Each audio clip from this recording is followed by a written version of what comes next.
ही सुंदर सुंदर प्रार्थना, नाम ध्यान, तत्पश्चात भजन कीर्तन के माध्यम से वातावरण वास्तव में ही मुखरित हो उठता है और ऐसे एक परिवेश में उस परम सत्य का जागरण, चिंतन, मनन, गवेषणा करना थोड़ा सहज हो जाता है। आज हम आप लोगों को लेकर चलते हैं चलर साथी, जो ठाकुर जी का ग्रंथ है। ठाकुर जी ने एक बार बताए थे कि चलने के पथ पर अगर कभी बाधा आए, चलर साथी ग्रंथ को खोल करके अपने मन ही मन अपनी समस्या को स्मरण करते हुए खोलना, और जो वाणी आपके सामने आएगा वो आपके जीवन का समाधान का कारण बनेगा। उस समस्या का समाधान के लिए ये चलर साथी ग्रंथ हैं। यह हमारे जीवन के साथी हैं। भाव सागर में नैया जहाँ अटक जाएं, उस अटके हुए नैया को दोबारा गति देने के लिए इस ठाकुर जी का ये अमृत पथ प्रदर्शक हमारे जीवन के लिए अमृत तुल्य हैं। तो आइए, आज का जो 165 नंबर वाणी है, बहुत ही साधारण सा सहज सरल भाव से बताया गया है। केवल हमें जरूरत है इस बात को चिंतन करना एवं इनके महत्व को जानना कि इनका महत्व हमारे जीवन के लिए कितना है। ठाकुर जी का हर शब्द हमारे जीवन को संभालने के लिए है, हमारे जीवन को सुंदर बनाने के लिए है, और प्रत्येक वाणी हमारे लिए परम दयाल श्री ठाकुर जी ने सजा के रखे हैं पुस्तक ग्रंथ के आकार में।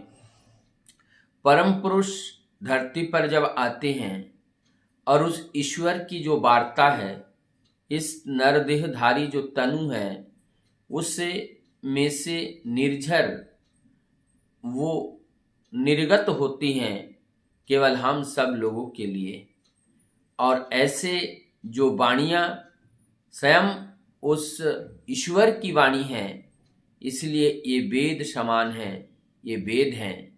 और ये वेद वाक्य को जब जीवन में धारण करके चलते हैं, निश्चित रूप से ये जीवन एक जीवंत होकर के आनंद स्वयं को देती हैं और दूसरों को भी आनंदित करती हैं। आज का ये 2 शब्द हैं, इसको समझने से ही इस वाणी का 80% क्लियर होता है। इसमें एक है वैज्ञानिक और एक शब्द है गवेषणा।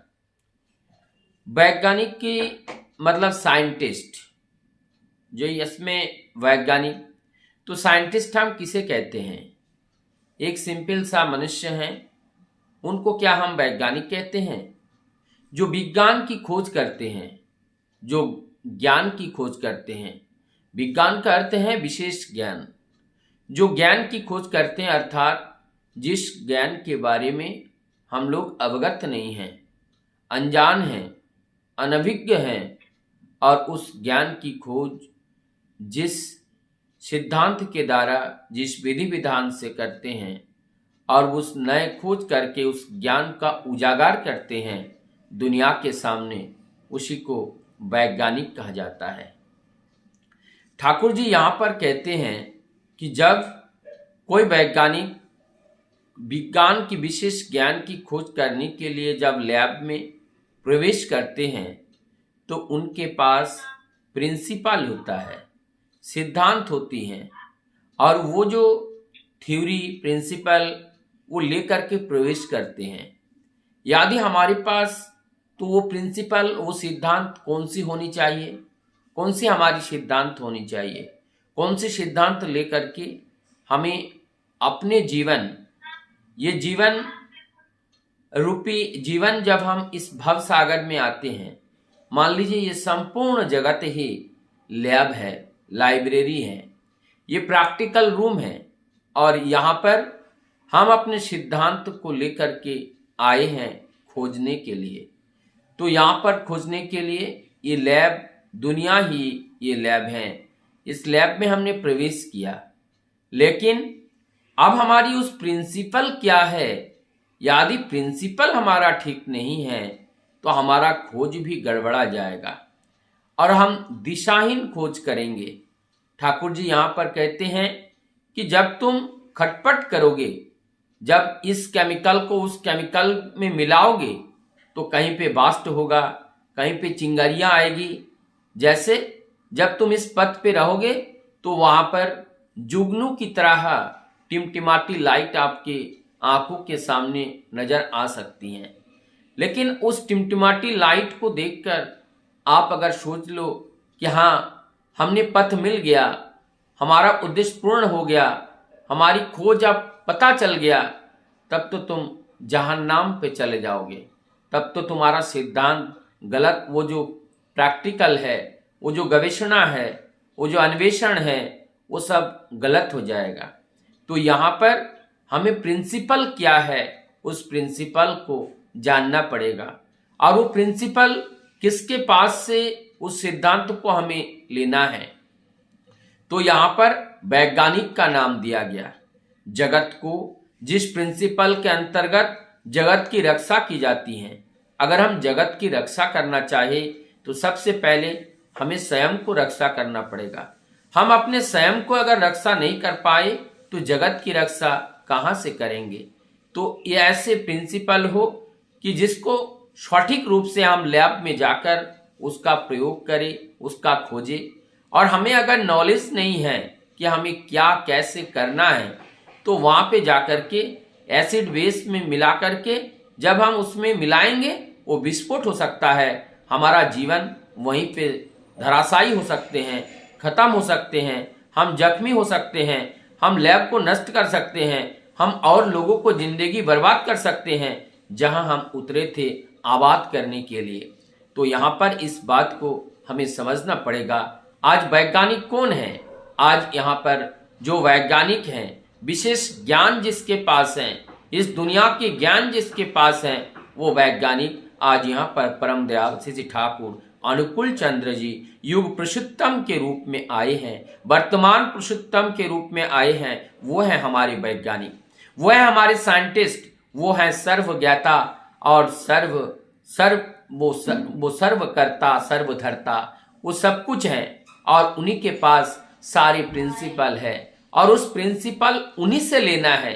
तो अगर हम अपने वैज्ञानिक से अपने प्रिंसिपल लेना है तो उनसे संपर्क करना पड़ेगा, उनसे जो नियम है उस नियम को जानना पड़ेगा। यदि उस नियम नीति को हम जानेंगे नहीं तो हम कैसे हम लैब में जाके काम करेंगे। तो उसके लिए हमें उस प्रिंसिपल, उस सिद्धांत को जानने के लिए हमें सबसे पहले उनको हमें अपने जीवन में ग्रहण करना पड़ेगा, उनका शरण लेना पड़ेगा और शरण लेने के लिए हमें दीक्षा की जरूरत होगी, हमें इनिशिएशन होना पड़ेगा। अर्थात जब हम देखते हैं कोई स्कॉलर, न्यू स्कॉलर जब जाते हैं वहां पे उस कॉलेज में दाखिला लेना पड़ता है, फिर वो एक एक साइंटिस्ट के अंडर में वो काम करते हैं, उनके गाइडलाइन से काम करते हैं। अगर उनके गाइडलाइन में काम ना करे तो लैब में जाकर के लैब में ही आग लगा देगा, तो वहां सब बर्बाद कर देगा और खुद ही भी बर्बाद हो जाएगा। इसीलिए सभी जो सीनियर साइंटिस्ट होते हैं उनके पीछे एक एक साइंटिस्ट होते हैं, कई दो दो चार चार जो साइंटिस्ट होते हैं उनको गाइड करते हैं। आज हमारी इस भवसागर में चलने के लिए, जानने के लिए जो प्रिंसिपल को हमें लेना है, उस प्रिंसिपल के जो कारण पुरुष है, उस कारण पुरुष को जीवन में गुरु रूप में सबसे पहले हमें वरण करना है। और जब हम गुरु रूप में वरण करेंगे, हम लोगों ने गुरु रूप में वरण किया और गुरु रूप में वरण करने के बाद हमारे पास क्या मिला है इस भवसागर में, उसको प्रैक्टिकल करने के लिए, अन्वेषण करने के लिए, गवेषणा करने के लिए हमें क्या मिला है? हमें मिला है यजन, हमें मिला है याजन, हमें मिला है सस्त्यानी इष्टभीति, हमें मिला है सस्त्यानी और सदाचार। ये जो 5 तत्व मिला है, जो 5 कर्म मिला है, इनको हम हल्के में ना लें। ये हमारे जीवन को सुधारने का ये विज्ञान है, ये ज्ञान है। इस ज्ञान को हम ताच्छिल्य करके, हम इनको अनदेखी करके हम अपने जीवन को अगर चलाने के लिए जाएंगे तो इस कलयुग में हम जी नहीं पाएंगे। क्योंकि कलयुग में अगर हम जीना चाहते हैं तो ये जो 5 प्रिंसिपल है, 5 जो सिद्धांत हैं, इनके ऊपर हमें अन्वेषण करना पड़ेगा, इनके ऊपर हमें गवेषणा करना पड़ेगा, इसमें रिसर्च करना पड़ेगा। और इस ठाकुर जी सत्य शरण में बोले हैं, जब किसी चीज के लिए हम जाते हैं, उनको हम कर्म करते हैं, उससे हमें अनुभूति प्राप्त होती है, उस कर्म से हमें अनुभूति प्राप्त होती है और अनुभूति से ज्ञान प्राप्त होते हैं। और जब हमारे अंदर वो ज्ञान प्राप्त होगा तब हम वैज्ञानिक बन पाते हैं। तो विज्ञान की उस प्रिंसिपल को लेकर के जब हम उस फील्ड में उतारते हैं और उसको प्रैक्टिकल रूप जब हम देते हैं, उससे हमारी अनुभूति आती है और उस अनुभूति से ज्ञान आती है और वो ज्ञान अखंड होता है और अखंड ज्ञान ही वेद है। और उस वेद को, जो वेदमय पुरुष हैं, उस वेद को हम सबको दिए हैं। क्या दिए हैं? यजन करना। इस यजन के माध्यम से हमें क्या करना है? शुद्धिकरण होती है। यजन हमें शुद्धि करती है, यजन हमें संस्कारित करते हैं, अर्थात हमारी पूर्व जन्म के जो संस्कार हैं, जिस संस्कार को हम भूल नहीं पा रहे हैं और वर्तमान में जिस संस्कार की हमें जरूरत है, उस परम पुरुष के संस्कार के अंतर्गत आने के लिए उनके दिए हुए निर्देशावली को हमें पालन करना पड़ेगा।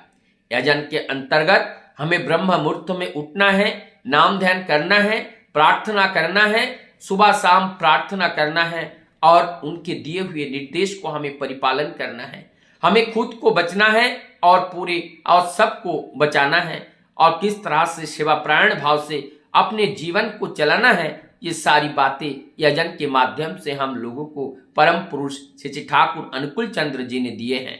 तो उस बात को हमें समझना पड़ेगा, जानना पड़ेगा, ध्यान में रखना पड़ेगा।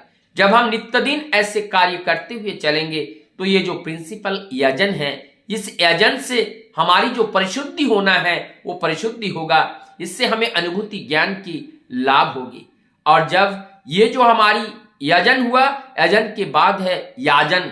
याजन का अर्थ है जब हम उनको ग्रहण करके चलेंगे, उनकी बात को निरंतर हमारे सर्व इंद्रियों को दे करके जब हम चिंतन मनन कर्म में जब उसको हम प्रकाशित करेंगे, तब हम उनकी बात के बिना, उनकी चिंतन के बिना हम और रह नहीं पाएंगे। हम लोगों से प्रभु का गुणागुण कीर्तन करेंगे, लोगों से उन्हीं का बात करेंगे और लोगों से उन्हीं की जैसे आचरण हम करने लगेंगे और उससे एक प्रेम, एक भाव का उत्पन्न होगा और उस स्वादिष्ट भाव का आस्वादन करके हमारे परिवेश भी ठाकुरमय हो जाएगा। और ये यजन का पाठ है। यदि हमारा वो ठाकुर की जो भाव है हमारे आचरण से विकसित नहीं हो रहा है और उस ठाकुरत्व की जो स्वाद है, यदि हमारे साथी उसको स्वाद आस्वादन नहीं कर पा रहे हैं, इसका मतलब ना तो हमारा यजन हुआ, ना तो हमारा याजन हुआ। इष्टभीति का अर्थ ही होता है हम अपने जीवन को उन्हीं के चरण में, उन्हीं के कार्य के लिए समर्पित करना और इस जगत के सब कार्य को ही प्रभु का कार्य समझना है। और ये यंत्र जो हमारी देह है, ये प्रभु का दिया हुआ यंत्र है, तो प्रभु का यंत्र ही तो हुआ ना। तो जिनका यंत्र है उन्हीं के कार्य में लगाएंगे, नहीं तो और किस कार्य में लगाएंगे। जब यंत्र प्रभु के कार्य में लगता है तभी वास्तव में इष्टभीति होता है। इष्टभीति ये नहीं है, केवल ये नहीं है कि सुबह उठ करके 1 रुपए 2 रुपए 5 रुपए हमने हाथ में धर लिए, प्रभु के नाम स्मरण किए, मंत्र पाठ किए और रख दिए। इष्टभीति नहीं है। इष्टभीति का अर्थ है समर्पण, इष्टभीति का अर्थ है अर्पण, इष्टभीति का अर्थ है अपने जीवन को प्रभु के चरण में संपूर्ण रूप से नचवार करना। यही वास्तव में इष्टभीति है। उसके बाद आते हैं स्वस्थानी। और ये स्वस्थानी, ये सब मैं प्रिंसिपल बता रहा हूं, इसी को ही गवेषणा करना है और इसी को ही अन्वेषण करना है। यही इस दुनिया में इसी को ही प्रैक्टिकल करना है। स्वस्थानी का अर्थ है सुअस्थि आयन, सुंदर रूप से उस वर्धन के पथ पर चलने का जो नीति नियम है, उस नीति नियम को पालन करके जब हम चलेंगे तो हमारा आचरण में एक शुद्धता आएगा, आचरण में एक परिवर्तन आएगा, आचरण में एक चमक आएगी और उस चमक से हमें एक आनंद की अनुभूति होगी और वो आनंद पूरे परिवेश में फैल जाएगा। तभी ये स्वस्थानी वर्धन की पथ का एक राह है। परम दयाल श्री ठाकुर जी कहते हैं, किसी के जीवन में उन्नत अगर देखते हो, उन्नत क्या है, चाहे वो भौतिक हो चाहे वो आध्यात्मिक उन्नति हो, और वो उन्नति के पीछे क्या है, सत्यानी निश्चित रूप से है। चाहे वो ठाकुर जी को ग्रहण करके चल रहा हो या नहीं चल रहा हो, लेकिन उनके अंदर निश्चित रूप से सत्यानी है। तो ये यजन याजन इष्टभीति सत्यानी और सदाचार, सदाचार का अर्थ ही होता है सद का आचरण करना। सद का अर्थ होते हैं बचना और बढ़ना, और बचने बढ़ने का जो नियम है उस नियम का आचरण करके जब हम चलते हैं तभी तो होता है सदाचार।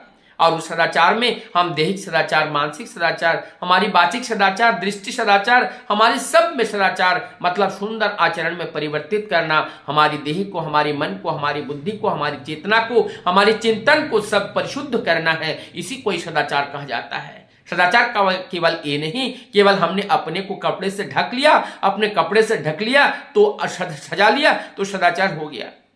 सदाचार ये नहीं है। सदाचार हमारे अंदर से आध्यात्मिक तरीके से हमें सदाचार करना है, मन बुद्धि को हमें परिष्कृत करना है, निर्मल करना है। ऐसी सदाचार की जरूरत है। ऐसे जब हम करते हैं तो ये करने से हमारी सदाचार और ये जो 5 प्रिंसिपल है, ये जब हम जीवन में करते हैं हमारे अनेकों अनुभूति का ज्ञान होता है, और वो अनुभूति वही ज्ञान और वही ज्ञान जब होती हैं और तब हम एक वैज्ञानिक की तरह हो जाते हैं।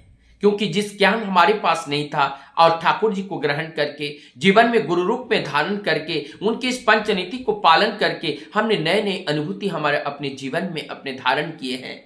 यहाँ पर जो गवेषणा शब्द मैंने बार बार जो बताया, जो गवेषणा शब्द है, गवेषणा का अर्थ ही है अन्वेषण करना, रिसर्च करना, और रिसर्च करने के लिए अनुसंधान करना। और वो अनुसंधान कैसे होती हैं? ऐसे ही अनुसंधान होती हैं उनके इसको लेकर के हमारी इस जीवन को, इस दुनिया के सामने उसको प्रैक्टिकल करना है, सब कुछ अपने आप करना है। यदि हम इनको अपने आप नहीं करेंगे तो हमारा जीवन अंधकार में चला जाएगा।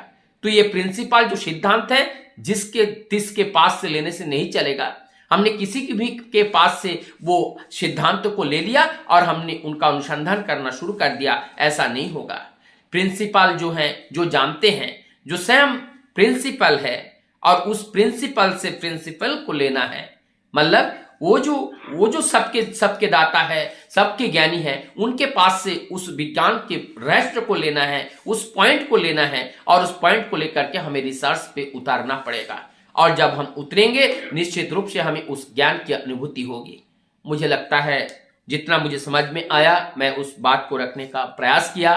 वैज्ञानिक दृष्टिकोण से ठाकुर जी ने यहाँ बताने का प्रयास किए हैं, और ठाकुर जी की इस वैज्ञानिक और गवेषणा यह हमारे जीवन में उतार करके उन्होंने जैसा चाहा वैसे बनने का प्रयास करना है। कैसे चाहा? सबको वैज्ञानिक बनना है, सबको वैज्ञानिक बनना है, विशेष ज्ञान के अधिकारी सबको होना है। जब हम विशेष ज्ञान के अधिकारी होंगे, हम वैज्ञानिक बनकर के जब चलेंगे, उस विज्ञान के रहस्य को जब हम जानेंगे, निश्चित रूप से हमारे जीवन में एक अमूलतुल परिवर्तन आएगा। और वो परिवर्तन अपने जीवन के साथ साथ, परिवार के साथ साथ, परिवेश और समाज और संपूर्ण राष्ट्र और विश्व का एक परिवर्तन लाएगा, नव चेतना लाएगा। और उस नव चेतना से नव जागरण होगा, और नव जागरण से एक रिवोल्यूशन आएगा, क्रांति आएगा। और उस क्रांति से पुनः एक बार सत्य युग का इस मर्त लोक में, इस कलयुग में स्थापना होगा। और उन्हीं के लिए परम दयाल श्री ठाकुर जी इस धराधाम पे आए हैं। आज नहीं तो काल। परम पुरुष की बात कभी झुटला नहीं होता है, कभी झुटलता नहीं हैं। अगर आज हम और आप मिलकर इस कार्य को नहीं कर पा रहे हैं, कल कोई और करके चला जाएगा और तब हम पछताते रहेंगे। आइए हम ना पछताना पड़े, परम पिता की इस अमृत महारूप गंगा में हम भी आए और इसको स्पर्श करके भी हम अपने जीवन को धन्य बनाए। बंदे